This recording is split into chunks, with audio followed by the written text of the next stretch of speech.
नमस्कार। मैं दीपक कुमार सोनी आप सबका दीपक जीएस एकेडमी में फिर से बहुत बहुत स्वागत करता हूं। दोस्तों, आप जान रहे होंगे कि हम लोग लगातार जो सीरीज की श्रृंखला लेकर के चल रहे हैं, उसके तहत हम लोग इतने ज़्यादा प्रतिबद्ध हैं कि आने वाले समय में जो नोटिफिकेशन आपका हुआ 7800 कुछ पोस्ट का, उसके लिए बहुत ज़्यादा प्रतिबद्ध है। और एकमात्र दीपक जीएस एकेडमी ही एक ऐसा चैनल है जो आपको लगातार सीरीज की श्रृंखला दे रहा है। प्लेलिस्ट भी बना दिए गए हैं। पहले भी मैंने पढ़ाया था, तो पहले का क्वालिटी आपको देखिएगा जाकर के। प्लेलिस्ट तो बना हुआ है, डिस्क्रिप्शन में लिंक दिया हुआ है, आप जाकर के देखिएगा। अगर आपको सही लगे तो उससे देखिए, नहीं तो फिर यही 10-20 क्लास में भी लगता है 12 क्लास हो गए, 8-9 और क्लास लेंगे, उसके बाद संपूर्ण बिहार समाप्त हो जाएंगे। उसके बाद किसी भी प्रकार का क्वेश्चन आपसे छूटने वाला नहीं है। ठीक है, तो आज इसी कड़ी में एक छोटा सा टॉपिक लेकर के आए हैं, लेकिन ये है छोटा जरूर, यानी देखने में छोटा लगे और घाव करे गंभीर वाला हिसाब है ना।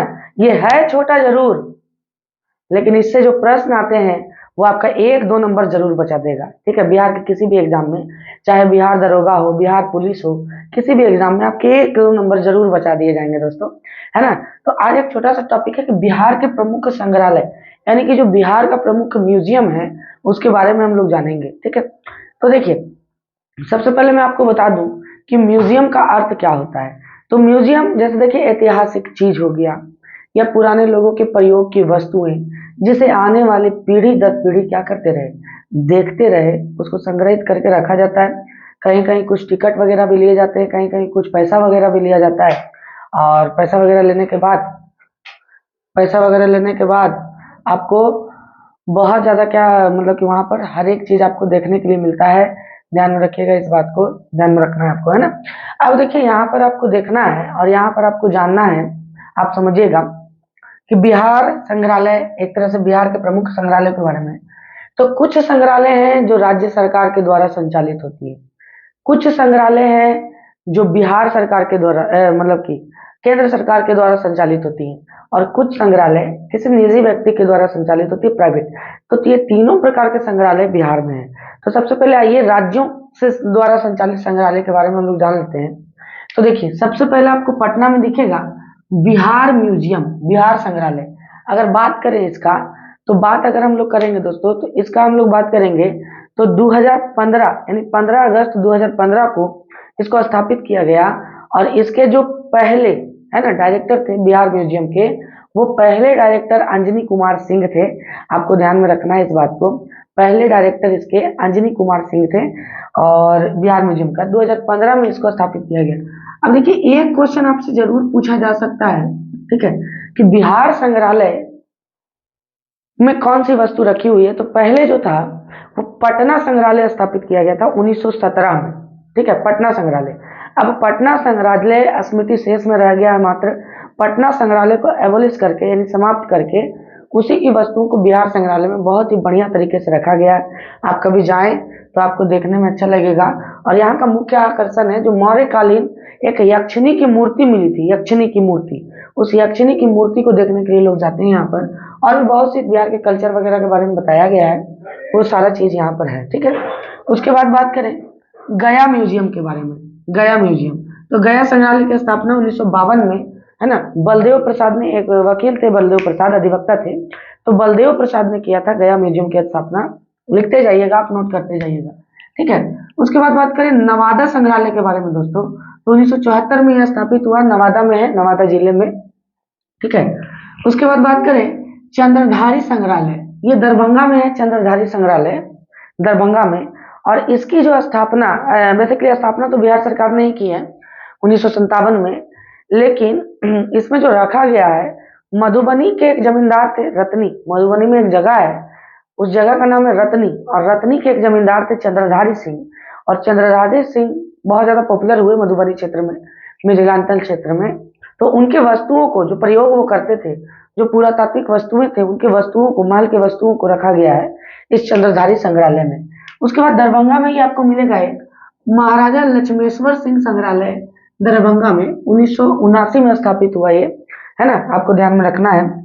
उसके बाद अगर बात करें हम लोग, तो लगभग इतने संग्रहालय हैं जो राज्य के द्वारा संचालित होते हैं। अब थोड़ा सा सेंट्रल गवर्नमेंट के द्वारा देख लीजिए। तो देखिए, सेंट्रल गवर्नमेंट के द्वारा जो स्थापित है वो आर्कियोलॉजिकल सर्वे ऑफ इंडिया के द्वारा खोजी गई चीजों को वो दिखाते हैं। और ये 3 जगह स्थापित है। एक तो आपको बोध गया में मिल जाएगा, जब आप मंदिर से दर्शन करके आइएगा बोध गया मंदिर से, तो पुरातात्विक संग्रहालय मिल जाएगा, 1956 में स्थापित हुआ ये, ठीक है। और दूसरा आपको मिलेगा पुरातात्विक संग्रहालय, यहाँ पर मिल जाएगा दोस्तों, ये आपका पुरातात्विक एक संग्रहालय यहाँ पर मिल जाएगा आपको। एक तो वैशाली में है पुरातात्विक संग्रहालय, सेंट्रल गवर्नमेंट का, 1945 में हुआ। और एक पुरातात्विक संग्रहालय आपको मिल जाएगा यहाँ नवादा से ऊपर, हाँ यहाँ पर पुरातात्विक संग्रहालय यहाँ पर मिलेगा, देख लीजिएगा। थोड़ा सा यहाँ पर मिस्टेक, देखिए पुरातात्विक संग्रहालय एक और है आपका यहाँ नालंदा में। पुरातात्विक संग्रहालय नालंदा 1917 में स्थापित हुआ, और नालंदा में पुरातात्विक संग्रहालय है। दूसरा बोध गया में पुरातात्विक संग्रहालय है 1956 में, और तीसरा है वैशाली हाजीपुर में पुरातात्विक संग्रहालय। ये तीन ही पुरातात्विक संग्रहालय हैं बिहार में। ये तीनों पुरातात्विक संग्रहालय की जो एक तरह से देख रेख करती है वो केंद्र सरकार करती है। और उसके बाद बात करें कि एक और सेंट्रल गवर्नमेंट के द्वारा संचालित म्यूजियम है श्री कृष्ण सिंह विज्ञान केंद्र, पटना में स्थापित 1981 में। ये बिहार का पहला साइंस म्यूजियम है दोस्तों, बिहार का पहला विज्ञान संग्रहालय है श्री कृष्ण सिंह म्यूजियम, ठीक है।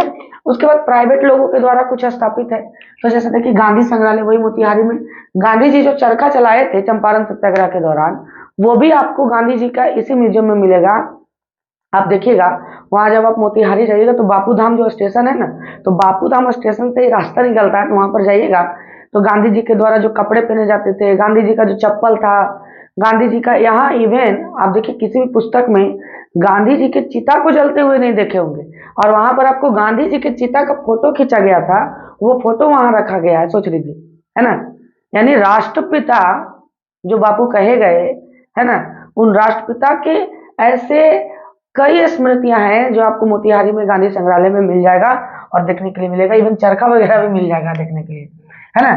दूसरा राजेंद्र स्मारक संग्रहालय, ये पटना में स्थापित 1963 में, ये भी निजी है, प्राइवेट है। और तीसरा है दोस्तों जलान संग्रहालय, प्राइवेट है, पटना में 1954 में स्थापित हुआ था। ये एक छोटी सी कड़ी थी, और हम कोशिश कर रहे हैं कि छोटा छोटा ही वीडियो बना करके और आपके पूरे सिलेबस को कवर करवाया जाए।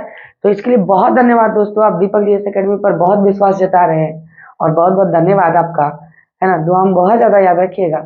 शुभ रात्रि।